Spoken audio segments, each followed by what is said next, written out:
nosotros cuando nos incluyen en algún tipo de fichero de morosidad? ¿Existe algún tipo de lesión de nuestra intimidad, de nuestro honor, cuando nuestros datos personales, dícese nombre y apellidos y DNI, están en alguno de estos ficheros? El prestigioso abogado Antonio Olaya, de Acto Abogado, nos lo va a explicar.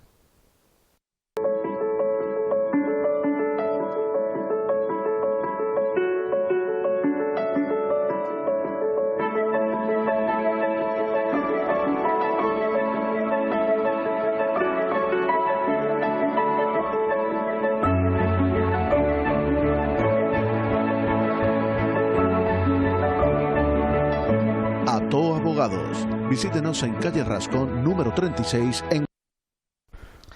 Problemas que a mucha gente y quebraderos de cabeza les trae eso de que le incluyan en los ficheros de morosidad. Antonio Olaya, buenas tardes. Buenas tardes, Rafa, gracias como siempre. ¿Qué es realmente un fichero de morosidad? Pues muy buena pregunta, porque te pongo un ejemplo. Mucha gente llega al despacho y dice, es que me han incluido en el RAI. Parece la televisión italiana, ¿no? Claro, la RAI, claro. Es que precisamente el RAI no es un registro de moroso como tal a los efectos que nosotros tenemos. Entonces, tenemos que definir primero qué es un registro de moroso a efectos de las personas físicas consumidoras, ¿no? Que es la mayoría de las personas cuando impagamos una deuda. Son, efectivamente, ficheros que son propiedad y gestionados por empresas privadas al que se adhieren determinadas entidades financieras, la mayoría en este caso, financieras, comerciales, de distribución, compañías eléctricas, y en el que ellos mismos, los acreedores, incluyen a aquellas personas físicas o jurídicas que han incumplido sus obligaciones dinerarias, bien financieras o bien comerciales. O sea, es un fichero que lo gestiona empresas privadas, no es estatal, no es un organismo estatal, ¿de acuerdo? Y está gestionado por empresas privadas y los propios acreedores son los que incluyen a los deudores cuando incumplen sus obligaciones. ¿Vale? ¿Por qué decimos que el RAI no? Porque básicamente en España, si quieren entramos cuáles son los principales ficheros de moroso, los más conocidos, los que más se usan, estamos hablando del ASNEF y del Badecuf, ¿vale? Cada uno gestionado por una empresa distinta. Experian es el Badecuf y ASNEF Equifat es el que gestiona ASNEF con Equifat. Entonces, son empresas que gestionan el fichero, pero el RAI es un registro de aceptaciones impagadas. ¿Y qué se puede incluir en el RAI a partir de 2005? Porque hubo el Tribunal de la Competencia dictó una resolución por la que se dejaban de incluir a las personas físicas. Solo se puede incluir a raíz de 2005, que fue ratificado por una sentencia de la Audiencia Nacional de 2007, solo personas jurídicas y por impago de efectos aceptados. Hablo de letras, pagaré, cheques que hayan sido aceptados y firmados y que superen 300 euros. Claro, cuando una persona, porque ha dejado de pagar el teléfono, te viene y dice, es que no me han dado un préstamo porque me han incluido en el RAI. Mire usted, en el RAI no lo han podido incluir porque para que lo incluyan en el RAI tiene usted que primero que ser persona jurídica. Segundo, que la deuda sea mayor de 300 euros y segundo, que usted haya dejado de pagar un pagaré, un cheque, una letra y firmado por usted. Son matices importantes. Entonces, a las personas en particular, resumiendo, nos pueden incluir, por ejemplo, en el ASNEF, ¿sí? En el ASNEF y en el Badecuf. Y en el Badecuf.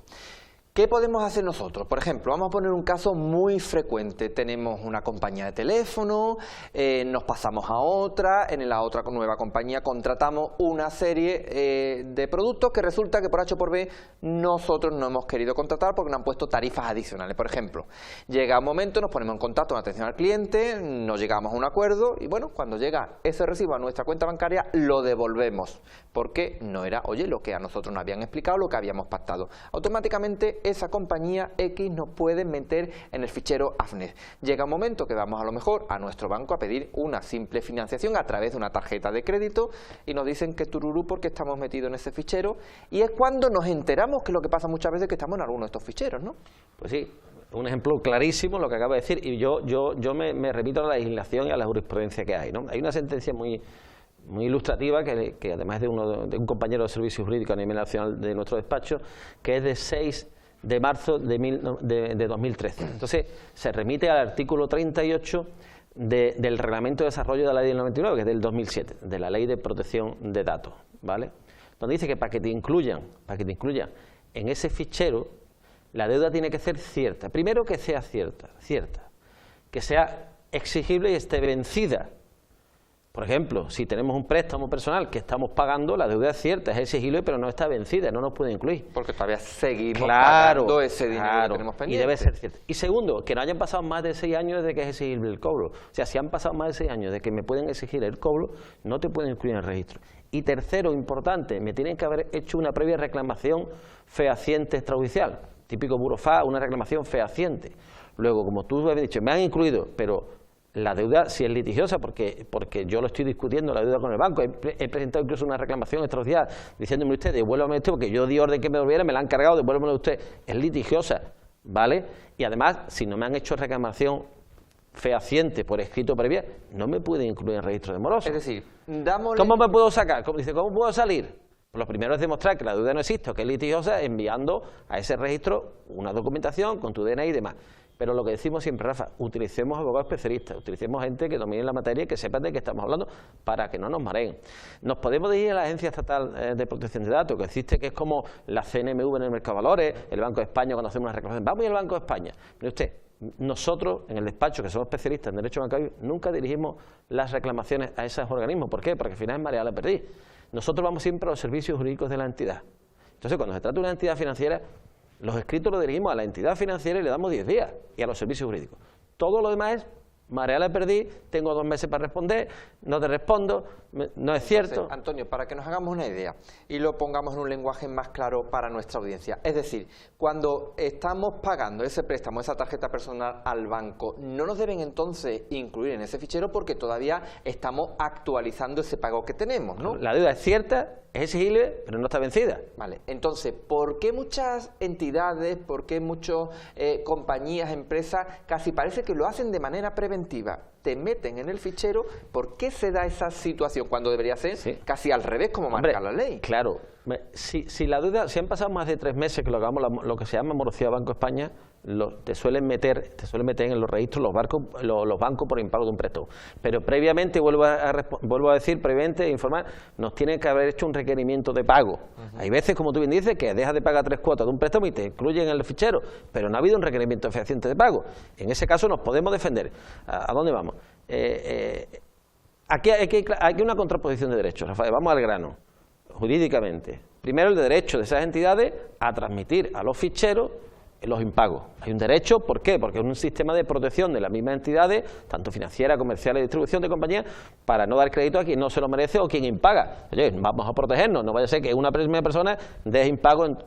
Es cierto, hasta cierto punto es bueno y razonable para el mercado, pero después está la protección, como tú bien acabas de decir, del derecho al honor, el derecho a la intimidad personal, familiar y a la propia imagen. Entonces hay una contraposición de derechos, ¿vale? Entonces, ¿a dónde están los límites? Es como el derecho a la vivienda y el derecho a la propiedad privada, que todo el mundo tiene derecho a una vivienda, pero también tenemos derecho a la propiedad privada. ¿Me pueden quitar mi vivienda para dársela a otro? Están discutidos. Sí, aquí estamos también en una contraposición de derechos. ¿Dónde están los límites? Entonces, yo creo que los límites son claros y lo que hemos hablado antes. Primero me tiene que hacer un requerimiento fehaciente de pago. La deuda tiene que ser cierta, tiene que ser exigible y estar vencida, y no deben de haber pasado más de 6 años. Estos son los parámetros globales que tenemos. Y si se incumple alguno de esos motivos, tenemos derecho a reclamar y a demandar. Tenemos indemnizaciones, en esa sentencia tan famosa que te hablo, de 6 de marzo de 2013, se consiguieron 9.000 euros para cada cliente. Y en ese caso era, el cliente había cerrado la cuenta en el banco, Rafa, porque se había llevado la hipoteca a otra entidad. Y dio orden de cancelar y que, oye, no me cargue más nada, lo que venga lo devuelve porque no. Y llegó el seguro de la vivienda que la había contratado con el mismo banco. ¿Qué hizo el banco? Se lo cargó en cuenta en descubierto. Claro, no estaba autorizado. Y ahora empezó a generar, se fue la deuda a 2.500 euros. Y entonces hubo que poner una demanda reclamando que me quitaran del registro de ese impago, porque la deuda no era cierta, ni era exigible, ni estaba vencida, porque yo no había autorizado. Y además que me dieron una indemnización, pues se consiguió 9.000 euros para cada cliente. O sea, hay derecho a que te saquen de ese registro, a que te eliminen y a pedir una indemnización, porque se vulnera mi derecho al honor. Y lo dice la propia ley del derecho al honor, que además la ley es del 82, una ley antigua. El derecho al honor que se puede ver vulnerado porque esos ficheros, si se quedan con esa empresa en cuestión, pues dices tú, vale, está controlado con una empresa, pero el problema es que va circulando a diversas empresas. Muy buen matiz, Rafa, has dado en la llaga. La Constitución, ahí está el artículo 18.1 y el 18.4. El 18.1 habla de que el Estado debe garantizar la protección del derecho al honor, a la intimidad personal, familiar y de propiedad. Y el 18.4 habla de que, por ley, el Gobierno tratará de garantizar que se use adecuadamente la informática. Entonces, por ahí, oye, si se hace un uso indebido de esos datos porque se negocia o circulan los datos indebidamente, como en este caso, oye, se está circulando los datos indebidamente y me están menoscabando mi derecho. ¿Por qué? Porque ante una entidad yo voy a pedir que me den de alta una línea de teléfono, me pide un préstamo y no me lo da porque aparezco como un moroso. En base a esa regulación que tú habías encabezado, hay que distinguir lo que es el derecho al honor, a la intimidad y otro, que el Estado está obligado por ley a garantizar que la información, sobre todo a través de medios informáticos y hoy en día con las redes sociales, sea que no menoscabe nuestro derecho, ¿no? Y nuestra imagen, ¿no?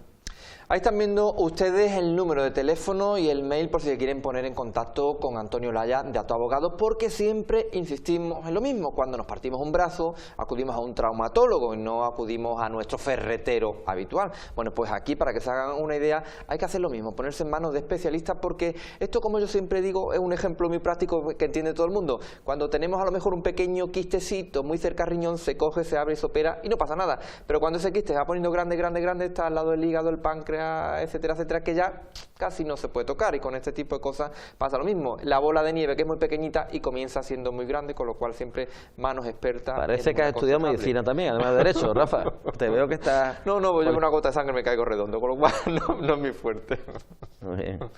Antonio, ¿qué le podemos decir a las personas que nos están viendo, además de ponerse en manos de especialistas, cuando llegan a pedir algún tipo, bueno, pues de crédito, tarjeta o darse de alta cualquier tipo de compañía? De no, es que usted está en un fichero tal y usted no es una persona solvente. Pues mira, primero que piden esa información, tienen derecho a que le den la información de por qué lo han incluido y cuál es la deuda real. O sea, los clientes tienen derecho a que le informen, oye, no me dan un préstamo, dime usted por qué, porque eso te va a permitir luego hacer la reclamación. Si vamos a tener las cartas con las que podemos... Claro, sí, yo tengo que justificar luego, cuando inicie una demanda, si al final inicia una demanda, de cuál es el daño producido. En este caso, mire usted, no me han dado una línea de teléfono, no me han dado un préstamo personal para comprarme un coche, porque la entidad tal dijo que estaba en el fichero de moroso y tal.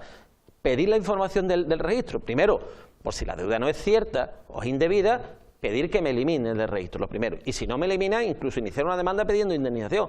Pero para eso necesitamos esa información. O sea, para tú demandar o reclamar, primero que te den esa información, y tienes derecho a pedirla. En cualquier entidad financiera con la que tú trabajes, puedes pedir la información, te la deben de dar. Tú firmando primero una solicitud de que solicito que me den los datos de...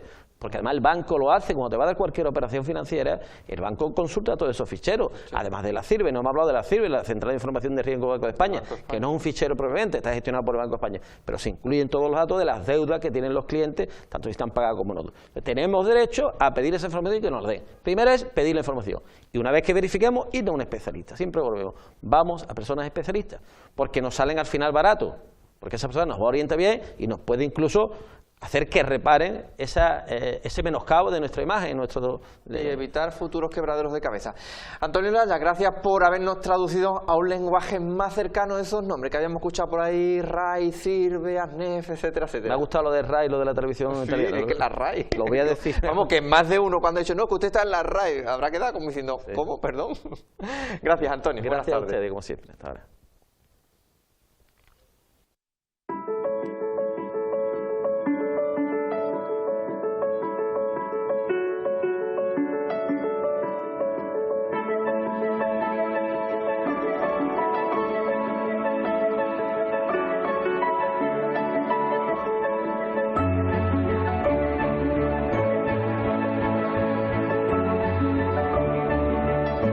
Ato Abogados. Visítenos en calle Rascón, número 36, en Huelva.